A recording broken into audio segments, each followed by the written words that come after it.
This is a review of the experiment where we were testing the reaction rate of enzymes, Junket specifically, with milk and the effect of temperature on that reaction. So if you have normal milk, it looks like this. If you have milk that the enzyme Junket has reacted with, it looks like this. And you'll notice that that doesn't want to come out. So that's what solid milk looks like once you have Junket dissolved in it. We measured 15 milliliters into each of the test tubes just to control so that we had a fair test with the same amount reacting with the concentration of the enzyme. And we have an enzyme solution. These are called Junket tablets. You can buy them at the supermarket. In the dilute form of the recipe, it says it will take 15 minutes to set.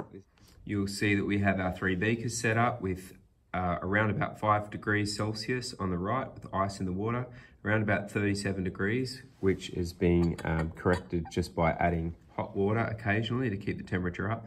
80 degrees sitting on the hot plate so that it will stay at 80 degrees. All of them are in this state of liquid milk presently, and I'm going to add the solution,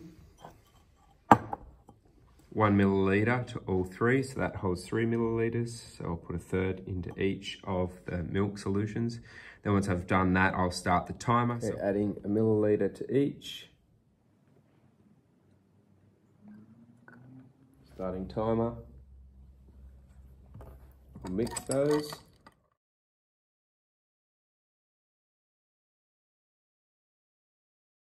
And we'll wait and see what happens.